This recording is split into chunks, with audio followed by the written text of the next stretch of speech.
Hello and welcome back to another video. इस video में बात करने वाले हैं यहाँ पर आरपीएफ यानी कि रेलवे प्रोटेक्शन फोर्स के अंदर जो कांस्टेबल और एसआई की वैकेंसी 2023-24 के अंदर आनी है। यानी कि आपको पता होगा रेलवे की तरफ से बीच बीच में यहाँ पर नोटिफिकेशन आते रहते हैं और बहुत सारे ऐसे नोटिस आते हैं जिसमें आपको अपडेट दिया जाता है कि कैसी क्या वैकेंसी रहेगी, क्या सिलेबस रहेगा और कब तक आने की संभावना है। तो यहाँ पर आपको एक और नोटिस मिला होगा जिसमें आपको बताया होगा कि 2008 में जो यहाँ पर कह सकते हैं रेलवे पुलिस फोर्स की तरफ से जो यहाँ पर कह सकते हैं वैकेंसी जो यहाँ पर भरी थी, उसके अलावा अब यहाँ पर जो न्यू वैकेंसी आने वाली है यानी कि 2023 में वो यहाँ पर आरआरबी के द्वारा कंडक्ट कराई जाएगी। यहाँ पर बोर्ड चेंज हो जाएगा और वहाँ उसमें बहुत सारी आपको ऐसी अपडेट देखने को मिली होंगी। तो यहाँ पर मैं आपको बताने वाले वैकेंसी के बारे में डिटेल में बात कर लेते हैं। उसमें कितनी वैकेंसी रहेगी, क्या क्या हाइट रहेगी, क्या फीस स्ट्रक्चर रहेगा, क्या उसका सिलेबस होने वाला है और कब तक वैकेंसी आने वाली यानी उसकी जो एग्जैक्ट डेट है यहाँ पर कह सकते हैं कंफर्म हो चुकी है।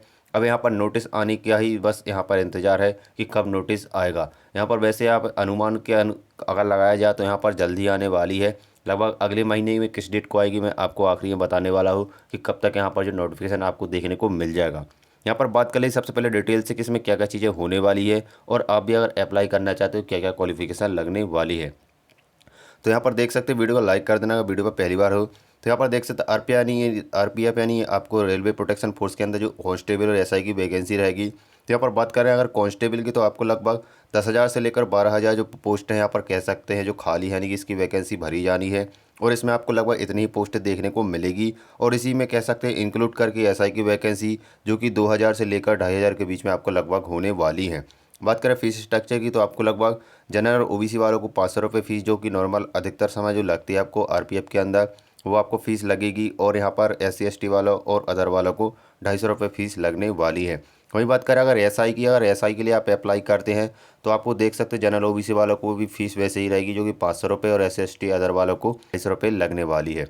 यहाँ पर बात करें एज की जो एज क्राइटेरिया है वो क्या क्या रखा जाएगा। तो आरपीएफ अगर कांस्टेबल की अप्लाई करेंगे तो आपको लगभग कह सकते हैं 18 से 25 साल एज मांगी आएगी और उसमें बात निर्भर करेगा कि आपकी एज कब से काउंट की जा रही है। हो सकता है 1 जनवरी 2023 से काउंट की जाए या 1 जनवरी 2024 के हिसाब से काउंट की जाए।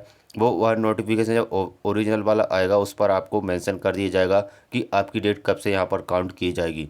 उसके हिसाब से आपको रिलैक्सेशन देखने को मिलेगा 5 साल और 3 साल का, जो कि एससी एसटी को यहाँ पर रिलैक्सेशन देखने को मिलता है।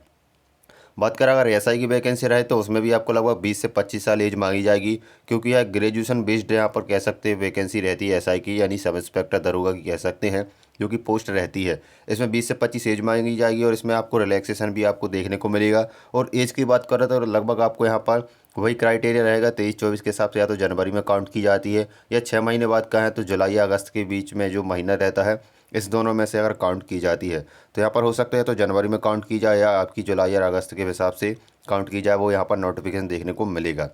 अब यहाँ पर अप्लाई कौन कर सकते हो, एजुकेशन क्वालिफिकेशन तो कांस्टेबल अगर आप अप्लाई करेंगे तो आपको 10th पास होनी चाहिए। और अगर ऐसा यानी सब इंस्पेक्टर के लिए अप्लाई करते हैं तो आपके पास ग्रेजुएशन की डिग्री होनी चाहिए, किसी भी स्ट्रीम से हो सकती है, वो आपके पास होनी चाहिए तो आप अप्लाई कर सकते हैं। बात करें यहाँ पर सिलेबस की तो आपको सिलेबस क्या क्या देखने को मिलेगा। तो कांस्टेबल में अगर सिलेबस की बात करें तो आपको यहाँ पर लगभग 120 नंबर का जो पेपर है आपका दिया जाएगा यानी कि होगा। उसमें आपको 1 नंबर का एक क्वेश्चन रह सकता है, ठीक है। माइनस मार्किंग भी रहती है उसमें, आपको पता होगा 1/3 की। तो यहाँ पर देख सकते हैं 1/3 की नेगेटिव मार्किंग देखने को मिलेगी। सिलेबस में क्या क्या आएगा तो आपको 35 नंबर की रीजनिंग मिलेगी, 35 नंबर की मैथ्स और 50 नंबर की आपको जीके और जीएस देखने को मिलेगी जो कि आरपीएफ कांस्टेबल के लिए अप्लाई करते हैं। और 90 मिनट यानी 1.5 घंटे का आपको यहाँ पर कह सकते हैं टाइम दिया जाएगा।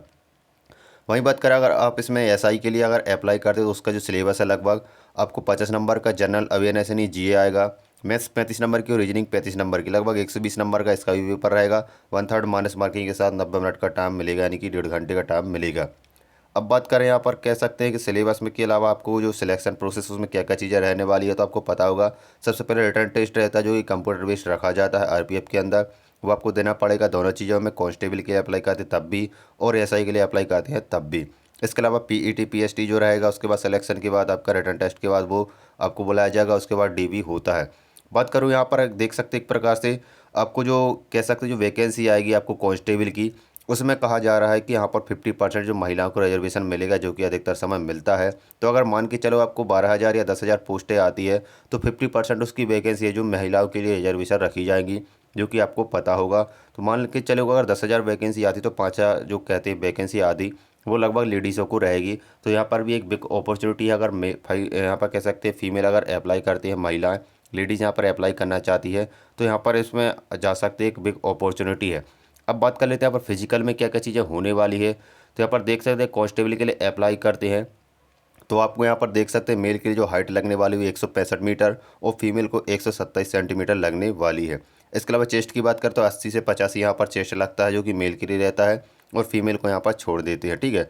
अब इसके अलावा हाई जंप और लॉन्ग जंप की बात करें तो आपको हाई जंप में यहाँ पर कह सकते हैं 4 फीट की आपकी लगभग हाई जंप होनी चाहिए और लेडीज़ को 3 फीट की यहाँ पर हाइट लगेगी। और लॉन्ग जंप में आपको 14 फीट यहाँ पर कह सकते हैं लॉन्ग जंप आपकी आनी चाहिए अगर मेल से अप्लाई करते हैं, और 9 फीट यहाँ पर कह सकते हैं जो आपको फीमेल के लिए अप्लाई करते हैं। और बात करें यहाँ पर कह सकते हैं जो दौड़ होगी यानी रनिंग का रहेगा जो टाइम वो कितनी रहेगी, तो आपको 1600 मीटर की जो रनिंग रहेगी 5 मिनट 45 सेकंड में आपकी होनी चाहिए, यहाँ पर दिया गया। ठीक है। इसके अलावा देख सकते हैं 800 मीटर की जो दौड़ रहेगी फीमेल को आपको 3 मिनट 45 सेकंड में कवर करनी पड़ेगी अगर कांस्टेबल के लिए अप्लाई करते हैं। बात करें एसआई के लिए हाइट क्या रहेगी, तो हाइट स्ट्रक्चर में लगभग सेम ही रहेगा, 165 और 157 सेंटीमीटर हाइट लगेगी। लॉन्ग जंप में बात करें यहाँ पर देख सकते हैं आपको 12 फीट यहाँ पर लॉन्ग जंप, जो कि एसआई की थोड़ी हाई लेवल की पोस्ट रहेगी, तो आपको 12 फीट यहाँ पर आपकी लॉन्ग जंप होनी चाहिए और 9 फीट यहाँ पर कह सकते हैं फीमेल को रहेगी। हाई जंप की बात करें 3 फीट 9 इंच लगभग यहाँ पर हाई जंप यहाँ पर लेडीज़ यहाँ पर मेल के लिए लगेगी और 3 फीट की जो रहेगी वो लगभग यहाँ पर फीमेल लेडीज़ को लगेगी। अब बात करते हैं रनिंग जंप की, तो इसमें भी देख सकते हैं रनिंग आपको 6 मिनट 5 सेकंड के अंदर आपको लगभग 1600 मीटर की रनिंग मेल वालों को और 800 मीटर की 4 मिनट में आपको कवर करनी पड़ेगी, जो कि रनिंग का टाइम रहेगा। ये सारी जानकारी जो कि मैंने आरपीएफ कांस्टेबल और एसआई की वैकेंसी 23-24 में आने वाली उसके बारे में आपको डिटेल में बता दिया है। और लगभग नोटिफिकेशन भी जो आएगा लगभग यही स्ट्रक्चर रहेगा जो कि पहले भी यहाँ पर आए हुए हैं। अगर मैंने यहाँ पर जो डिटेल दिखाई है आपको वो लगभग मैंने अपने यहाँ पर कह सकते डाटा इकट्ठा करने के बाद ही आपको यहाँ पर बताई है। वैकेंसी की आपको बता दी कि आरपीएफ एसआई के अंदर लगभग 2000 से 2500 की जो पोस्ट है लगभग आएंगी और उसमें आप देख सकते कांस्टेबल 10,000 से 12,000 के बीच में लगभग 10,000 पोस्टें कह सकते हैं कि यहाँ पर लगभग आपको देखने को मिलने वाली है। अब बात कर लेते हैं यहाँ पर जो डेट यहाँ पर कब तक यहाँ पर कह सकते हैं फॉर्म की जो आने वाली है यानी नोटिफिकेशन रिलीज करने की बात है। तो नवंबर में जो कह रहे हैं लगभग दिवाली के आसपास, यानी कि नवंबर में दिवाली का महीना जो कह सकते हैं माह है, इसके अंदर आपको लगभग 16 या 15 तारीख के समथिंग तक यहाँ पर नोटिफिकेशन यहाँ पर वेबसाइट पर अपलोड होने की संभावना है, ऐसा सोर्स के हिसाब से आपको बता रहा हूँ मैं। ठीक है। तो यहाँ पर आपको लगभग कह सकते हैं 15 या 16 नवंबर तक आप वेट कर लीजिए, तब तक यहाँ पर आपको नोटिफिकेशन देखने को मिलेगा जिसमें आपको लगभग कांस्टेबल और एसआई की वैकेंसी लगभग जो मैंने आपको डाटा बताया एक्यूरेट लगभग आसपास यही आपको देखने को मिलेगा। तो आई होप वीडियो समझ में आई होगी और आपको वीडियो अच्छी लगी तो वीडियो को लाइक करके चैनल को भी सब्सक्राइब करना और यहाँ पर चैनल को भी सब्सक्राइब करके रख सकते ताकि लेटेस्ट अपडेट आपको जो रेलवे से रिलेटेड या जॉब से रिलेटेड मिलती है आपको मिलती रहे। मिलते हैं नेक्स्ट वीडियो में। और यह आपको यहाँ पर कह सकता हूँ जो यहाँ मैंने जो बनाया है डाटा यह आपको यहाँ पर ग्रुप पे लगा दूँगा, तो आप वहाँ पर जाकर इसको डाउनलोड कर सकते हैं। तो मिलते हैं नेक्स्ट वीडियो में।